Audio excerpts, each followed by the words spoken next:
तो दिल भर आता है ना। ये सारी बातें औरतों के साथ हैं। और उस दौर में क्या है, असीरी, कैद, मुसलसल भूख प्यास, मुसलसल थकन, खानदान उजड़ चुका, कैदी बनी दुश्मन के सामने खड़ी है।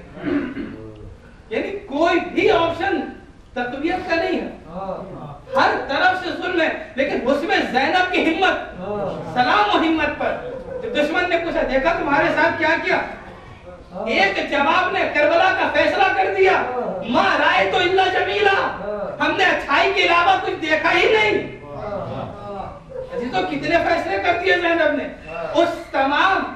उन तमाम मुश्किलात में ज़ैनब का ज़हनी तवाज़ुन इतना मुस्तहकम, इतना मुहकम कि ज़हन पर जरा सा भी असर नहीं पड़ा, दुश्मन को दंदान शिकन जवाब दे दिया। तो ज़ैनब का इशारा हो कि जब सारी मुसीबतों के बावजूद, सारे हादसात के बावजूद मेरा ज़हनी तवाज़ुन नहीं बिगड़ा, तो मेरे नाना का ज़हनी तवाज़ुन मामूली सा बुखार में कैसे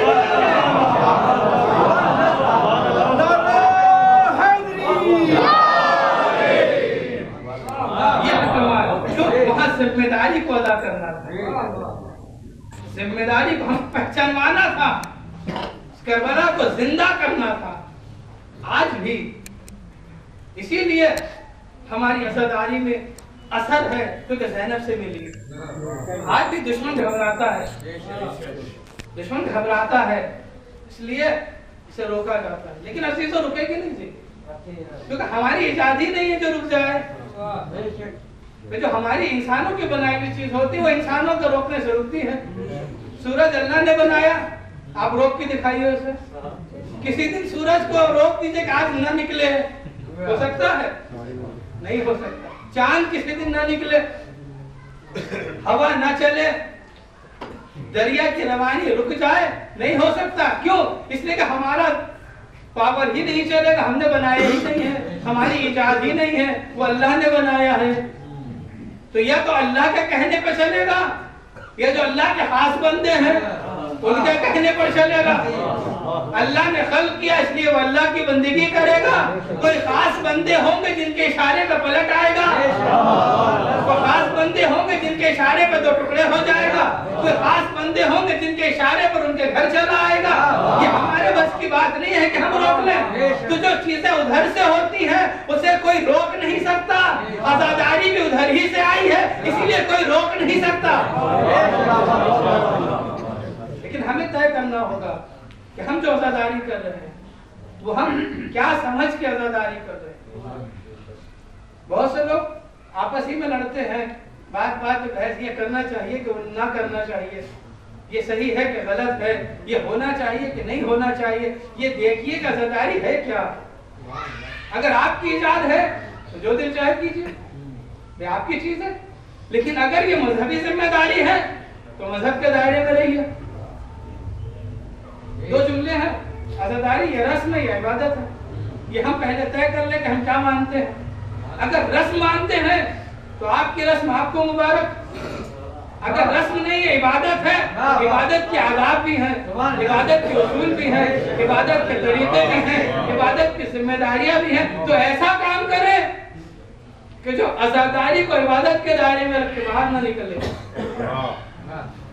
लोग मुकाबला करते हैं बात दफा, साहब नमाज अफजल है मजलिस, तो मुकाबला बराबर की चीजों में होता है। साइकिल का साइकिल से मुकाबला, कार का कार से मुकाबला, बाइक का बाइक से मुकाबला। अगर कोई कहे साइकिल का हवाई जहाज से मुकाबला तो नहीं हो सकता। क्यों? मुकाबला बराबर की चीजों में होता है। यहाँ बराबर की बात ही नहीं है, यहाँ बराबर की बात ही, दोनों अलग अलग चीज है। एक दीन है, एक मुहाफिज़े दीन है। नमाज दीन है, आजादारी मुहाफिज़े दीन है। जहाँ आजादारी है वहाँ इस्लाम महफूज है, जहाँ आजादारी नहीं वहाँ इस्लाम महफूज नहीं है। ऐसी तो बात आ गई है तो अपने छोटे भाइयों के लिए मिसाल देता चलूं। लेकिन मैं अक्सर वही मिसाल देता हूँ जो आज का जवान समझ ले। बिल्कुल सामने की बात जो रोजमर्रा के इस्तेमाल में है। कंप्यूटर सब जानते हैं, हर एक के इस्तेमाल में है कंप्यूटर। कंप्यूटर में भी कभी कभी वायरस आ जाता है माशरे की तरह। माशरे में वायरस आता है ना, झूठ का वायरस, रिबा का वायरस, चोरी का वायरस। और दिल्ली में तो माशाल्लाह वायरस की कमी नहीं है, हर दिन नया वायरस लॉन्च होता है। माशरे में भी चोरी डकैती अल्लाह माशाल्लाह। तो कंप्यूटर में वायरस आते हैं, जब वायरस आ गए तो क्या होता है, बीमार हो जाता है कंप्यूटर माशरे की तरह। तो एक एंटीवायरस चाहिए। एंटीवायरस क्या करता है, वायरस को मारता है, रोकता है, वायरस से कंप्यूटर से वायरस को खत्म करता है, कंप्यूटर की हिफाजत करता है। किसी को अगर कंप्यूटर की जबान में देखे तो वायरस है, दीन की जबान में देखे तो अम्र बिल मारूफ नहीं बिल मुनकर है। इसका काम है बुराई को रोकना, अच्छाई की तरगीब देना। तो वायरस क्या करता है, जो एंटीवायरस जो लगाते हैं वो बुरी फाइलों को, वायरस को खत्म करता है। तो दो तरीके होते हैं कंप्यूटर को महफूज करने के। एक बार आप एंटीवायरस लगा के स्कैन करते हैं, जिससे क्या होता है, वायरस साफ हो जाता है। एक बार नहीं, अब स्कैन से काम नहीं चलेगा, फॉर्मेट करना होगा। क्यों करते हैं फॉर्मेट, स्कैन क्यों करते हैं? स्कैन उस वक्त होता है कि जब अच्छी फाइलें ज्यादा हो और खराब फाइलें कम हो। नहीं होता, जब वायरस से मुतासिर फाइलें कम होती हैं, अच्छी फाइलें ज्यादा होती हैं, तब स्कैन करते हैं। लेकिन जब वायरस इतना बढ़ जाए कि उसके हार्ट तक पहुंच जाए, अब पूरी फाइलें बहुत हो गई, अब स्कैन से काम नहीं चलेगा, फॉर्मेट करना होगा। तो इस्लाम ने भी यही दो तरीका इस्तेमाल किया। जब इस्लाम पर वायरस आना शुरू हुआ, अब सबके नाम गिनोगे तो बहुत लंबा हो जाएगा। वायरस आना शुरू हुआ, इब्तदाई वायरस आता गया, अब स्कैन कर रहे हैं। जब वायरस आना शुरू हुआ, अब घर में बैठे 25 साल तक स्कैन करते रहे, करते रहे, बचाते रहे, बचाते रहे। फिर दूसरा दौर आया, तो अब दूसरा एंटीवायरस अपलोड किया, जिसे सुलह का नाम दिया गया। इस सुलह के वायरस से, एंटीवायरस से इस्लाम को बचाते गए। लेकिन अब यजीद नाम का एक ऐसा वायरस आ गया जिसने इस्लाम की जड़ों को हिला दिया। अब स्कैन से काम नहीं चलेगा, अब फॉर्मेट करना होगा। तो फॉर्मेट कैसे करते हैं? फॉर्मेट करने के लिए आप बुरी फाइलों को नहीं छेड़ते, आप जो अच्छी फाइलें उनको महफूज करते, निकालते, कहीं और महफूज कर देते। फिर पूरे कंप्यूटर को फॉर्मेट कर दिया नए सिरे से। तो यही काम, इसको करने के लिए जगह बदलना होती है। स्कैन के लिए एक ही जगह मदीने में बैठे बैठे स्कैन किया, लेकिन अब फॉर्मेट करना है तो मदीने से निकलना होगा, रास्ते से अच्छे किरदारों को जमा करना होगा, सबको लेकर के करबला के महफूज मकाम पे रखना होगा, फिर पूरे इस्लाम का फॉर्मेट करना होगा।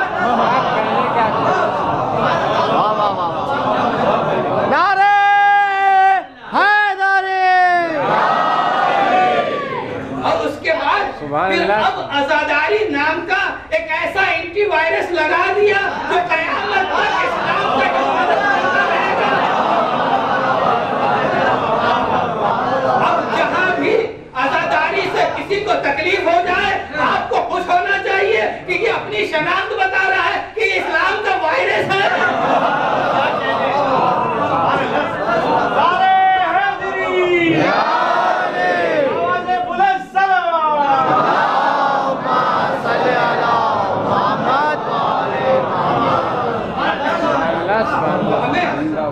हम हर साल अज़ादारी नहीं करते हैं सिर्फ, बल्कि पूरे इस्लाम को एक बार स्कैन करते हैं, ताकि कहीं अगर साल भर में कहीं कहीं से अगर किसी में गीबत का वायरस आ गया हो, झूठ बोलने का वायरस आ गया हो, तर्क वाजिबात का वायरस आ गया हो, किसी और तरह का कोई समाजी वायरस आ गया हो, तो इस अज़ादारी के स्कैनर से सब पाक हो जाए, सब साफ हो जाए। तो ये अज़ादारी नहीं है, हमारे किरदार का, हमारे ईमान का रिफ्रेशमेंट होता है ये, इससे हमारा ईमान फिर से नूरानी हो जाता है।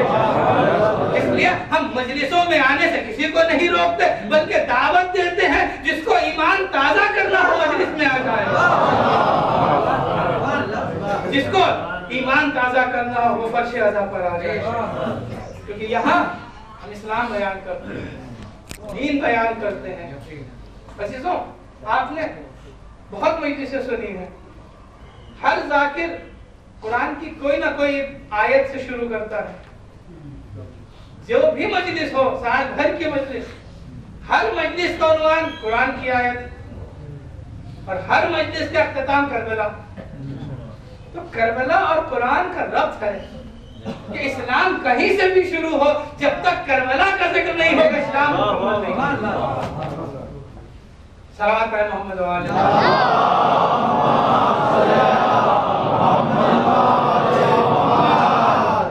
ये करबला क्या है? ये जिम्मेदारी ही तो है। मैंने दूसरों से क्या मतलब? तो ये भी मीरास है इस्लाम की हिफाजत करना, क्योंकि इस्लाम लाना एक दिन का काम नहीं था। सवालात नबियों की जहमत थी, आदम से खातम तक सवालात नबियों की जहमत कि आदम का जन्नत से निकाला जाना, जमीन पर आना, कई बरस तक गिरिया करना, ये सब इस्लाम ही की तबलीग का एक हिस्सा था। फिर नूह का सैलाब में कश्ती पर सफर करना, इब्राहिम का आग में डाला जाना, ये सब इस्लाम ही की तबलीग थी ना। वो तबलीग आकर मुकम्मल होती है रसूल इस्लाम के समय में। आप ज़ियारत वारिसा पढ़ते हैं ना, आदम के वारिस, नूह के वारिस, इब्राहिम के वारिस, सारे नबियों के वारिस है हुसैन। क्योंकि ये जो करबला का वाकया है, ये तारीख का टर्निंग पॉइंट है कि यहाँ से इस्लाम अब नबियों की तबलीग से नहीं चलेगा, अब हुसैन की कुर्बानी से चलेगा। हदीस रसूल बहुत मशहूर हदीस है कि हुसैन मिन्नी व अना मिन हुसैन। ये इसी बात का इशारा है कि आदम से खातम तक इस्लाम मेरा था, अब मेरे बाद से कयामत तक हुसैन का।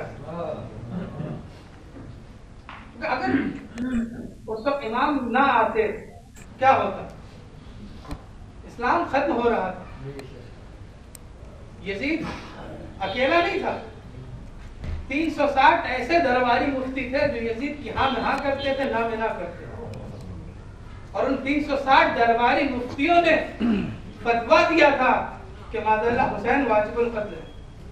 तो देखिए इस्लाम कहाँ से कहाँ पहुंच गया। अभी कितना जमाना हुआ, 50 साल में हुजूर की रहलत और ऐसी तब्दीली आ गई। तो अगर सब हुसैन न निकलते तो आज क्या होता? इस्लाम का नाम तो होता लेकिन सूरत अलग होती। पर आज भी उन इलाकों में जहां हुसैन का जिक्र नहीं है, वहां इस्लाम का नाम तो है, इस्लाम नहीं है। अगर इस्लाम होता तो खून खराबा ना होता।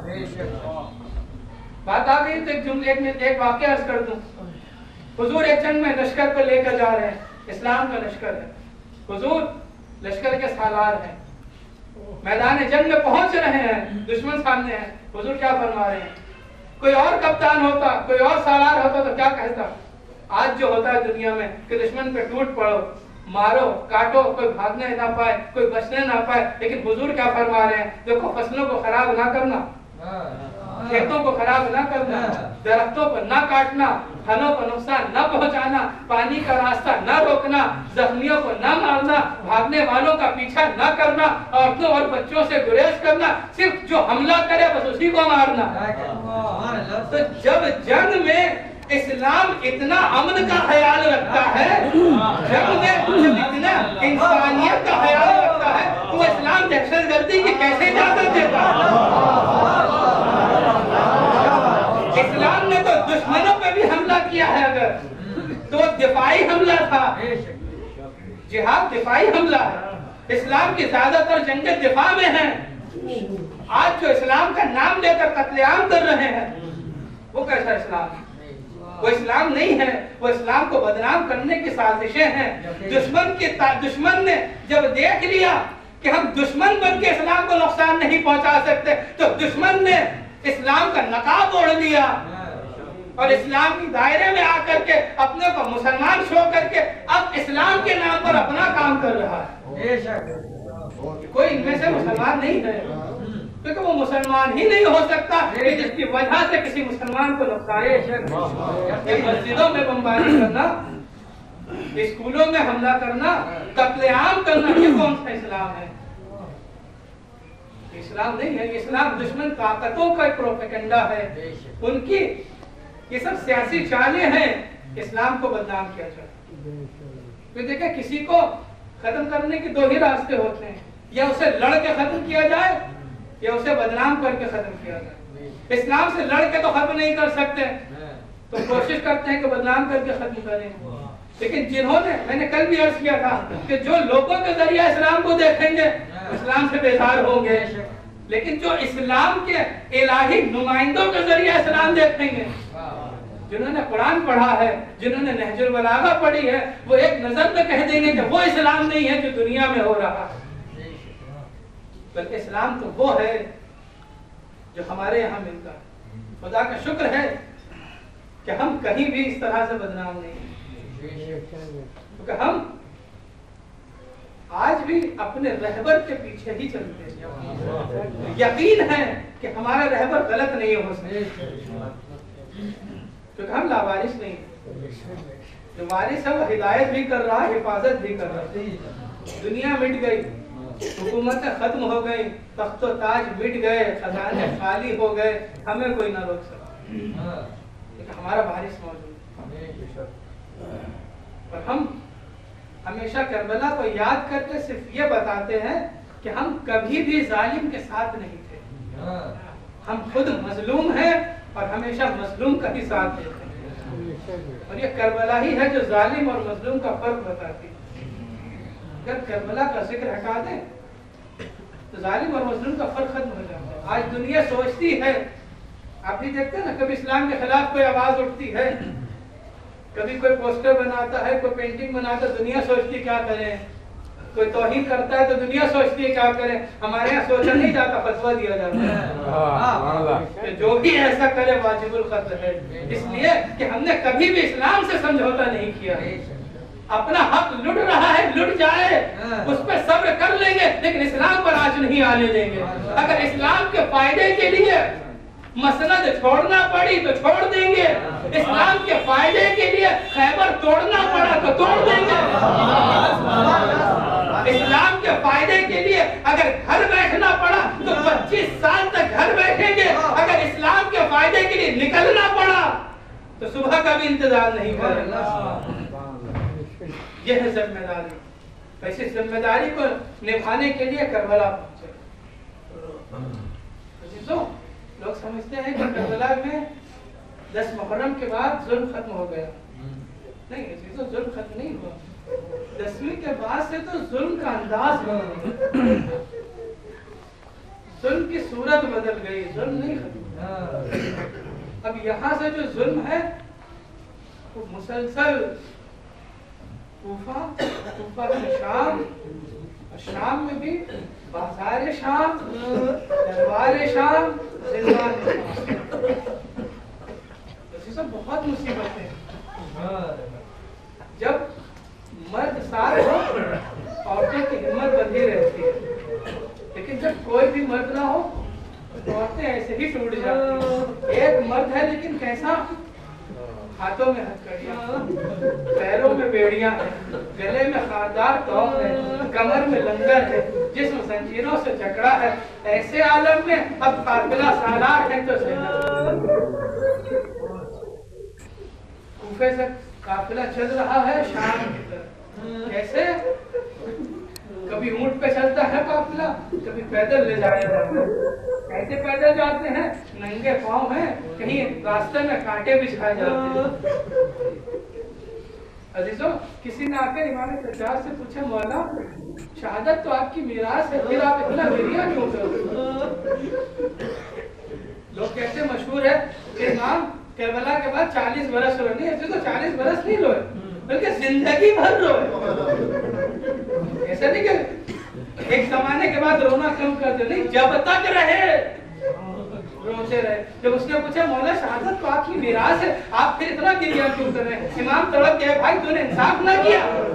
शहादत तो मीरास है, लेकिन औरतों का बेपर्दा दयाल व दयाल फिराया जाना कहाँ की मीरास है? जब किसी ने पूछा मौला आपकी ज्यादा मुसीबत कहाँ गुजरी, इमाम ने 3 मरतबा कहा अश्शाम अश्शाम अश्शाम। शायद इमाम का मतलब हो हाय शाम का बाजार, हाय शाम का दरबार, हाय शाम का जिंदान, जहाँ हर कदम नई मुसीबत। वैसे तो एक वाकया इमाम फरमाते हैं भाई हमें जब शाम के शहर में लाया गया तो हमें ऐसे रास्तों से गुजारा जा रहा था जो यहूदियों के ईसाइयों के महल्ले थे। वहां जब काफिला आया तो रोक दिया गया। मुनादी ने निदा दी खैबर के यहूदियों निकल आओ, तुम्हारे कैदी तुम्हारे गुनाहगार आ गए हैं, तुम इनसे खैबर का बदला ले लो। ये सुनना था यहूदी खानवादे यहूदी घराने अपने घर की छतों पर आ गए। अब किसी ने गर्म पानी बरसाया, किसी ने अंगारे बरसाए, किसी ने पत्थर बरसाए। एक अंगारा मेरे अमामे पे गिर गया, चौथे इमाम फरमा रहे एक अंगारा मेरे अमामे पे गिरा, अमामा जलता रहा, मेरा सर जलता रहा, मैं तड़पता रहा, हाथों में हथकड़ियां थी, पैरों में बेड़ियां थी, मैं अंगारे को क्यों कर हटाता। हाय शाम का बाजार, हाय शाम का